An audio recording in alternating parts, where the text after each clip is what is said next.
Alright, so the big day is nearly, very, very nearly here. It seemed like an eternity to get to this moment. Bournemouth in 2 days, as I'm filming this. Hopefully it'll be out tonight, but it'll still be 2 days and I don't sound like a complete idiot. But yeah, Bournemouth 2 days, the Premier League, as John Egan said, we're going on a journey. It's starting now, and we don't know where it's going to end up. But I know where all you guys are going to end up. You're going to end up on superbladesmen.com because we have completely revamped the website, or we will have in the next coming days, before the launch, that before the Premier League starts for us at Bournemouth on Saturday. And we have partnered with, honestly, you guys are not ready. You're just not ready. I can't even tell you. One of the most talented up-and-coming artists. And just, do you know what? If you thought that couldn't get any better, it's a lifelong blade. I know. Thank you. Don't worry. We'll sort you out with a discount code as well when the time comes. What more can I do? Well, what else I can do is I'll get into the meat of this video, the start of the video, the team news, the preview for Bournemouth. I hope you're all ready. Hold on, because this could be a bit controversial. I say controversial because I'm probably going to give my opinion on the team a little bit as well, so leave your thoughts in the comments below, please. So starting off, we seem to be at pretty much full strength.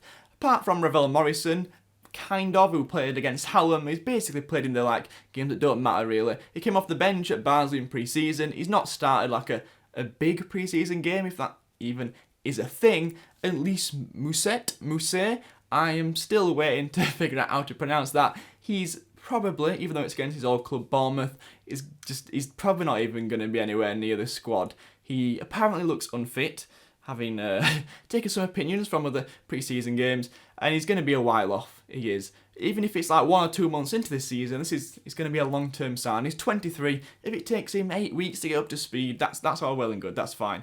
Obviously, in an ideal world, he'd be here and he'd be ready and raring to go, but unfortunately he's not, so we'll have to live with that. We've got plenty of striking options with the addition of McBurney, which I'll mention in a minute. So we look pretty much ready to go. Now this week saw Chet Evans walk out the door. Leon Clark hasn't got a number, and Mark Duffy, which is one of the most upsetting things I think I've seen in a while, hasn't got a number either. Now, Mark Duffy, he apparently went and asked for a contract after signing Luke Freeman, Ravel Morrison and Callum Robinson, and he wanted to secure his future for his family, which is all well and good. It does stink of outside influencers, or potentially his wife, let's say, or his agent, getting in his ear hole and saying, do you know what, push for another contract, you're in the Premier League, despite his money already going up, despite him having a promotion bonus in his wage, in his contract. So that's unfortunate. While he doesn't take any prisoners, he does what he says, and he says as he does. So unfortunately that is the end of Mark Duffy. Now, would he have played that much? I don't think so. He's a player that is necessary, or is better or more beneficial when we've got loads of the ball. And this season, that ain't happening. Unless we play one of the lesser sides, and we're in the Premier League, there's not even a lesser side there. The lesser sides are the ones that beat us to promotion. Well, not to promotion, but top of the league. Norwich, they're probably the weakest side, in my opinion, in the division. And they were better than us last season. So, what that says about us, we'll have to wait and see. Now, Norwich have strengthened a little bit, but the only reason I say they're probably the weakest is, it's got to be one of the 3 promoted clubs, you'd imagine, because they were playing in a lower division last year. We've strengthened significantly for what I was expecting. I was expecting a budget of between 15 and 20 million, 25 at an absolute push, and to spend 50 million so far, and it looks like it might go up a little bit yet.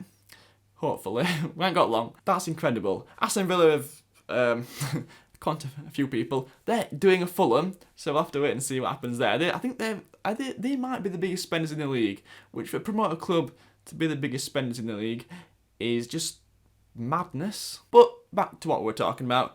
Sheffield United versus Bournemouth. We seem pretty much full strength.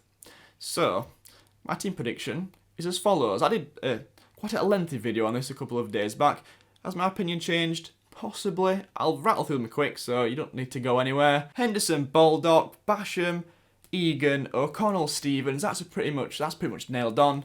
I think we're going to play a 3. So, it depends what you want to call it. I'm going to call it a 5-3-2, because it probably will be more defensive. We probably will actually have 5 rather than, 1 sometimes last season, when centre-backs went flying and wing-backs went flying, and there weren't really Norwood and Egan at the back, because that is sometimes what what the case was last season against especially the lesser sides. But Norwood, Fleck, and I imagine it will be Lundstrom in the midfield. I'm not entirely sure what to think about that. We'll have to wait and see. But we can't have anybody small there. As I've mentioned in the previous video, Fleck and Norwood, they're about 5'6", as the song goes. Norwood might be slightly taller. Lundstrom, he's a good 6-footer. He's got power, he's got strength. He's got some pace, he's got running power. His ability is not in the same league as the previous two, but you know what? We might not need that. And then up front is gets a bit controversial again. I don't think Sharp is gonna get close to starting 11.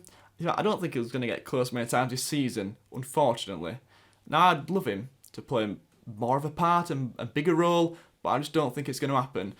In my opinion, we're going to start with what we've started in pre-season. Robinson is pretty much nailed on, and then it's whether McBurney plays or whether McGoldrick plays. Now, McBurney's been in a matter of 7 days, a week, so to throw him in at the deep end after a week's training would be a bit of a push. So in my opinion, Robinson and McGoldrick, and that's the starting 11. As far as Bournemouth goes, David Brooks, who we all know about him, he's out for 3 months with an ankle injury. I think he's had ankle surgery on that, so that is quite a big blow for them. He was arguably one of their better players last year. Now you can say Josh King and Callum Wilson, and just saying those names brings me out in a bit of a cold sweat.